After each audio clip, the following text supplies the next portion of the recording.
So with Boruto chapter 70 finally being released, we actually got to see Code get his limiters removed. On top of that, we realized that Naruto can't open a door, and with Kawaki realizing that he needs the karma seal. Some very important plot points did happen in this chapter, and while this was a slow chapter with not many events actually occurring, there's definitely some plot points I do want to talk about in this video that I realized that are very important going into Boruto chapter 71 and beyond. So let's talk about Code first. I've been talking about Code for a while now, and now that he got his limiters removed, it's about damn time it actually happened, because throughout this arc, my man's been a walking L. He's been getting work by the likes of Boruto, Momoshiki, and Kawaki, so it's about time we get to see Code actually get his limiters removed, considering that we've gotten a lot of Code action earlier in this arc when he was heading toward the Leaf Village. I'm glad that Code actually got his limiters removed and it wasn't dragged out. Even though the process seemed a little bit wonky, I'm glad that he got it removed, since he realized that he wasn't going to accomplish anything with his limiters on. His power was restricted and he just wasn't strong enough to fight the likes of Boruto and Kawaki,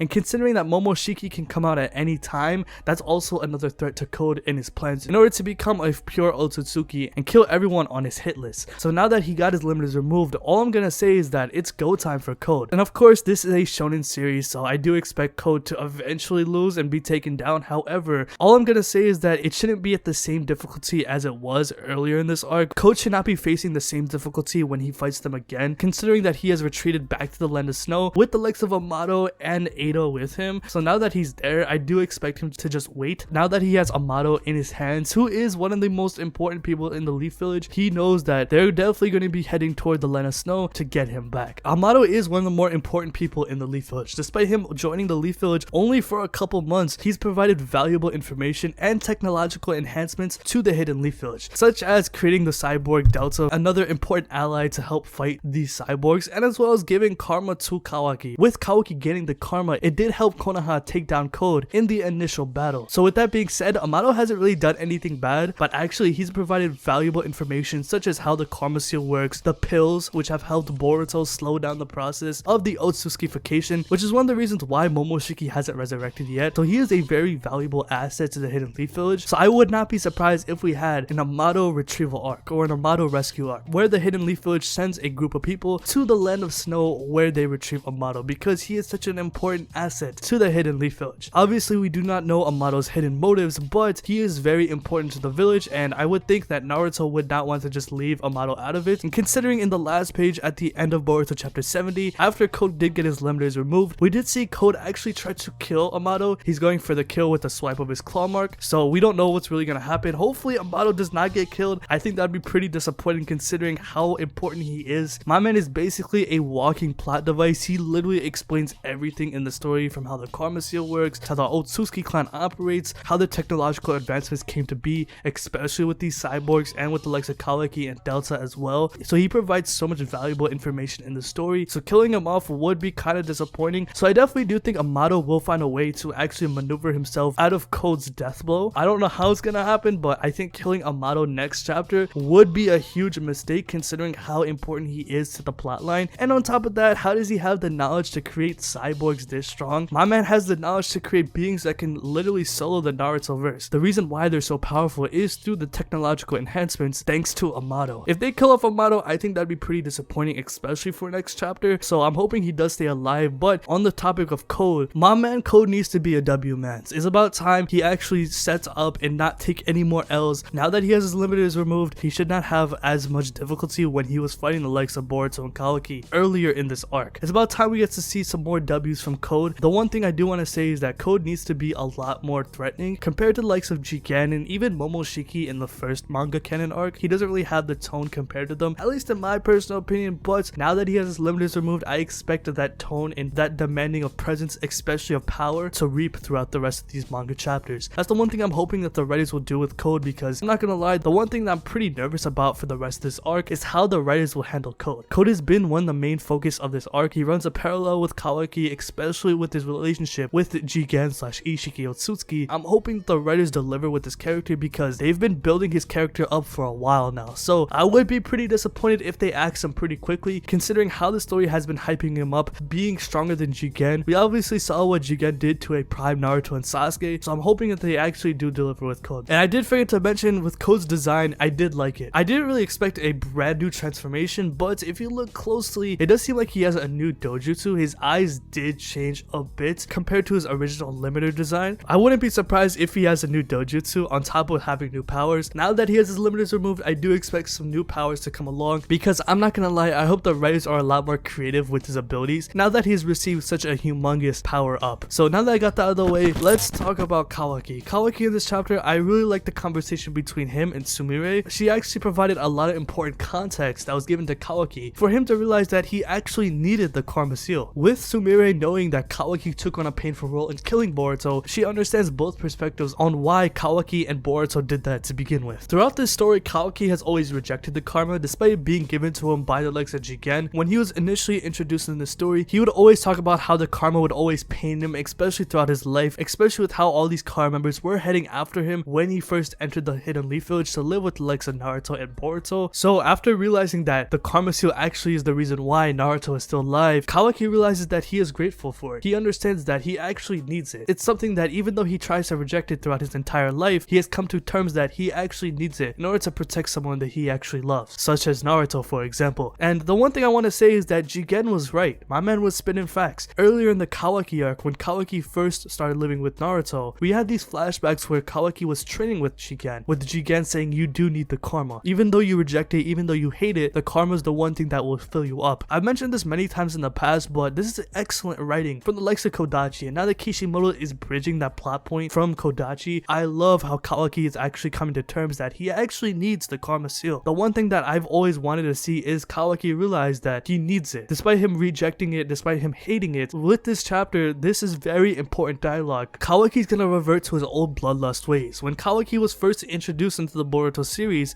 my man was so bloodlusted and he was so aggressive, especially with how people treated him considering his dreadful past. However, when we saw him fight Gojo with the Karma Seal, we saw how bloodlusted he was. He seemed very deadly, he was just going for the kill. He showed absolutely no emotion. He was just dead and cold and just ready to kill Gojo at that point. When he received the Karma Seal again during the Code Arc back in Boruto chapter 66, we saw how bloodthirsty Kawaki was when he was going to kill Boruto. He showed absolutely no emotion, just like how he showed absolutely no emotion when he killed Gojo back in his initial introductory fight earlier in the Vessel arc. Now that he has come to terms with the Karma Seal, he realized that there's nothing that's going to change him. He needs to have the Karma Seal in order to be fulfilled. That's why Jigen was right. That's why Kawaki even admits that Jigen was correct himself. He did say that earlier in this arc back in Boruto chapter 60. This is a very important plot point for Kawaki's character, and the Karma Seal has always been a driving point. As the rest of this arc unfolds, and especially going into the time skip, the Karma Seal is going to be the one thing that's going to keep pushing Kawaki to do what he has to do. While he has to protect Lord Seventh and when he wants to live a normal life, the Karma Seal is going to be the one thing that's going to be pushing him, at least in terms of power, and as well as with this character, because it defines him so much. As much as he wants to reject it, he finally comes to terms with it. That's the one thing that I really loved about this chapter. And with that being said, Sumire, being very suspicious, she tells Kawaki, Amado definitely has some sort of motive behind giving you the Karma Seal. Don't you think he has something that he wants to do with you now that you have that power back? And Kawaki thinks about it, and that's where he actually heads to where the likes of Code, Ada, Shikamaru, and Amado are at. However, by the time that does happen, they have already left, so it was already too late by then. So that definitely does set up a lot of things. Kawaki wants to confront Amado on why he wants the Karma Seal back. That brings a lot of questions. Why did Amado bring back the Karma Seal to Kawaki in the first place? And we also got some very important information on Amado as well. While Shikamaru and Amado were having that conversation before Code and Ada left, Shikamaru was waiting for Kawaki to enter the room where he would take out Code and Ada. And at that point, Ada wanted to dip simply because her bedazzlement ability wouldn't work on an Otsutsuki like Kawaki, and Code with his limiters on is definitely not powerful enough to fight someone like that. With Shikamaru saying that, Amado does not want Kawaki to be hurt again, which definitely sets up where we know that Amado needs Kawaki for something. I've been saying this for a while now. Ever since the Ishiki fights where Kawaki was teleported onto the battlefield, we saw Amado shitting bricks to the point where he was very nervous on what would happen to Kawaki. It seems like he wants Kawaki to himself, especially when they returned back to the village in that fight. The first thing Amado said was, how was Kawaki doing? So of course, it does seem like Amado needs Kawaki for something, but we don't know about it yet. And the last thing I want to talk about is, yo, my man Naruto is door level. My man can't open a door. That's hilarious as fuck. But with that being said, obviously Naruto, Sasuke, and Boruto were outside the door where Code, Ada, Shikamaru, and Amado were. And Shikamaru didn't want Naruto to enter that room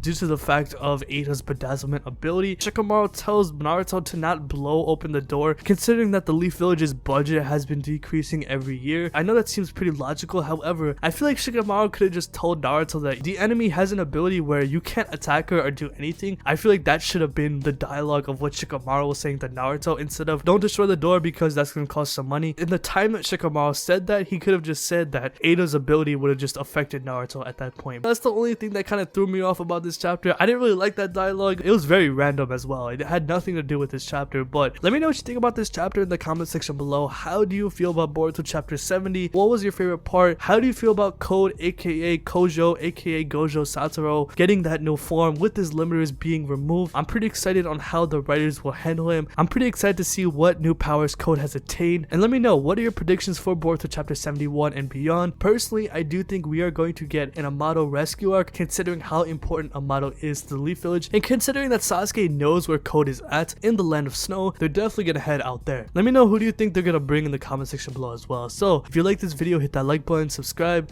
hit the bell as well, and have a good day. Peace.